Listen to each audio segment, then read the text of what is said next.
C'est une période de bouleversement et l'ambiance ne peut être que incrédule, puisqu'en très peu de temps, un des grands empires de l'histoire se retrouve dépouillé et surtout occupé, puisqu'en 1916 déjà, Atatürk gagnait la bataille des Dardanelles et la Turquie chassait les flottes françaises, britanniques, australiennes, etc.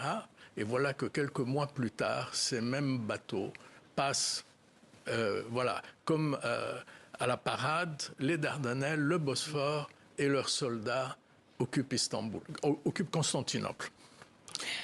Alors, votre personnage principal, on en a parlé tout à l'heure ensemble, il s'appelle Gülgül, ça veut dire riz. Hein. Il va grandir dans le harem du palais du sultan. Comment s'est-il retrouvé là? Alors, c'est l'enfant naturel du calligraphe du sultan qu'il a eu avec l'une des odalisques, une arménienne chrétienne, qui meurt en couche. Le calligraphe ne pouvait pas épouser cette femme puisqu'il était derviche tourneur, il s'était engagé au célibat. Et le sultan demande à son chef pâtissier, Ahmet Bey, de jouer le rôle du père et donc d'épouser d'abord Asmik, la jolie arménienne, et d'élever ce garçon. Alors, comme sa maman meurt en couche, il est confié dans l'aile des femmes du harem à l'ensemble de ces odalisques qui, évidemment, le couvrent d'amour et de tendresse. Donc, il devient un enfant très tendre, très à la recherche d'affection. Et en même temps, c'est un garçon qui est extrêmement fort. Il a toutes les qualités. Il est beau, il est fort, il est doué pour la lutte, la calligraphie. Voilà. Et puis, il est d'une grande gentillesse. C'est-à-dire, il dit à un moment donné, je sais lutter, je ne sais pas me battre.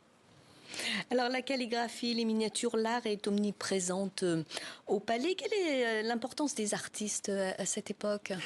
Alors, elle a toujours été très grande. C'est assez étonnant du reste qu'un pays qui était essentiellement un pays guerrier ait eu pendant des siècles un grand souci de culture. Il ne possédait pas cette culture, mais il l'importait par l'Égypte et surtout par la Perse. Et donc, le palais de Constantinople était en quelque sorte envahi par des artistes, dont des artisans et des miniaturistes qui venaient de Perse et principalement de Tabriz et qui ont développé une culture ottomane largement inspirée de la culture persane. Du reste, au palais, on parlait le persan autant que le turc ottoman. Alors, Constantinople, vous l'avez dit, c'est une ville cosmopolite. Il y a des Juifs, des Grecs, des Arméniens. C'est multiculturel. En quoi Gülgül incarne lui aussi ce multiculturalisme ? Eh bien justement, il a un grand-père qui est irlandais, chrétien, une grand-mère juive, un père juif converti à l'islam, une mère chrétienne et lui-même est musulman, croyant, pratiquant. Donc, il a en quelque sorte en lui tous les ingrédients qui constituaient l'Empire ottoman. Alors, vous êtes l'auteur de nombreux ouvrages. Vous avez écrit notamment un dictionnaire amoureux d'Istanbul, la ville de votre enfance. Hein, c'était en 2022. Pourquoi revenir aujourd'hui avec une fiction romanesque sur votre pays d'origine ? Alors, il y avait deux raisons. La première, c'est que le personnage de Gülgül, j'y suis très attaché.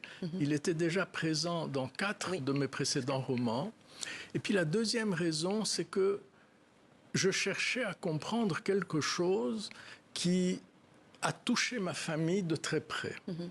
Il y avait quelque chose d'assez paradoxal, en ceci que pendant 4 siècles, l'Empire ottoman, qui était un empire je dirais, de roi divin, absolu, a été vis-à-vis de ses minorités d'une grande bienveillance.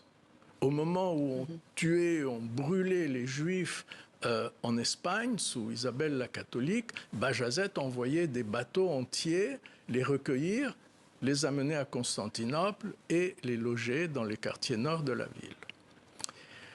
Au moment où il y a la République qui vient, en principe un système plus démocratique, voilà que ces minorités sont maltraitées. Et elles le seront tout au long du siècle. Je l'ai vécu, ma famille l'a vécu avant ma naissance et également après ma naissance. Et j'ai essayé vraiment de comprendre pourquoi cette dureté, parce que fondamentalement, je veux le dire, le peuple turc est un peuple très bon. Le Turc est un homme qui est accueillant comme personne, qui est généreux, qui est gentil. Que s'est-il passé ? En 1923, Atatürk a hérité d'un État et il avait pour tâche de transformer cet État en nation. Il fallait que la mayonnaise prenne avec ces minorités, entre ces minorités et la population turque. Et là, ça a posé des problèmes précisément parce que ces minorités ont été laissées à elles-mêmes pendant très longtemps. Et donc, qu'est-ce qui s'est passé ? Au fil des siècles, elles ont été éliminées. Et nous le découvrirons dans votre livre. Il y aura évidemment 2 autres volumes qui vont paraître en octobre et mars 2026. Merci beaucoup pour être venu sur le plateau de TV5 Monde.